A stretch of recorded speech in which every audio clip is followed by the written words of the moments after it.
Okay, so let's play the game and... Yeah, let's play Life is Strange.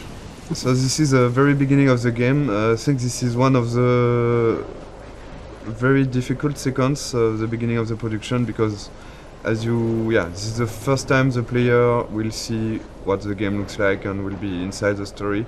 So we got a lot of discussion about this one and a lot of discussion about the shots, how we are going to present Mac's character. The important, as this is a video game, is the player to know where he has to go and the objective of each scene. This scene is a link to the end of the game, of course, and it's also to close the loop and begin with this scene. And when you know the end of the game was something we really wanted to have, so we can see all the FX, and we've got one FX artist, very talented, Thomas. Here you can see a lot of his work, all the particles, the tornado. We took a lot of time to work on this tornado because when you're working on an episodic game, it's important to still hook the player from episode 1. So that's the kind of discussion we had about the rhythm, to when should we put something that has a bit more impact and that feels something that shows the player that there is something bigger. So this introduction was a bit like that. We wanted in Life is Strange the player to always know what Max is knowing and to just be with her. At this moment, Max doesn't know where she is and the player doesn't know it either.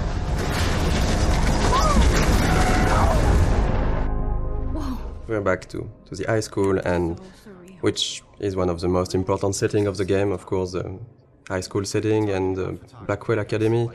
High school is something where the player will feel comfortable because he knows it, but the transition from the cliff to there is the twist of having something really different, and that should hook the player to say, oh, it's not just a teen story, there is more to it. And then, of course, we can go much over than that and twist it and change the characters. But it was an interesting starting point creatively.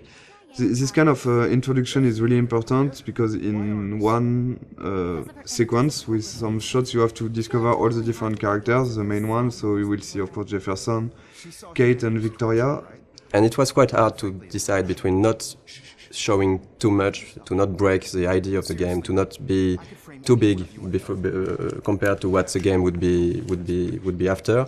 There is a lot of themes of big ideas on the game, and of course photography is one of it, because photography is still a way to look back to the past. It's linked to the theme of rewind and time manipulation and nostalgia, and that's one of the reasons why Max came back to Arcadia Bay to attend this photography class.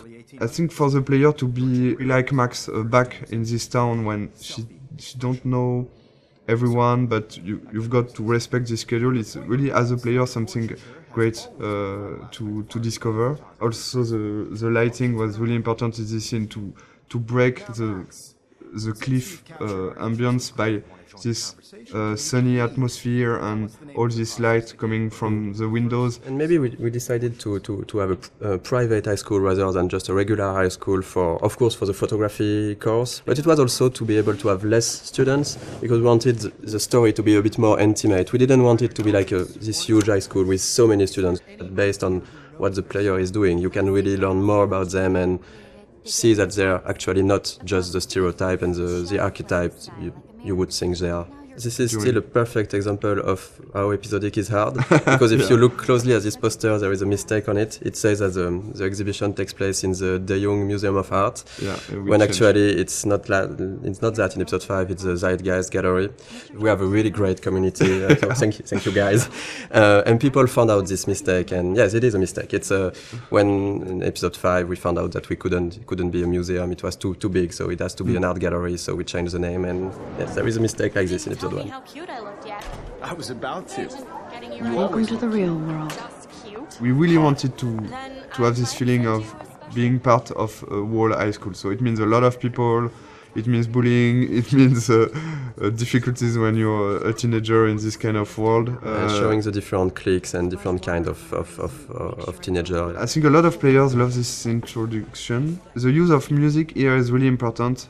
As Max feels insecure in this atmosphere, we wanted her to isolate, and the music is a great way of isolate yourself when you just want to be on your own. And so since the beginning of the game we were working with licensed tracks, licensed music. We test when we testing and prototype some scenes, we put some licensed tracks from artists we love, and Scene Matters one of them.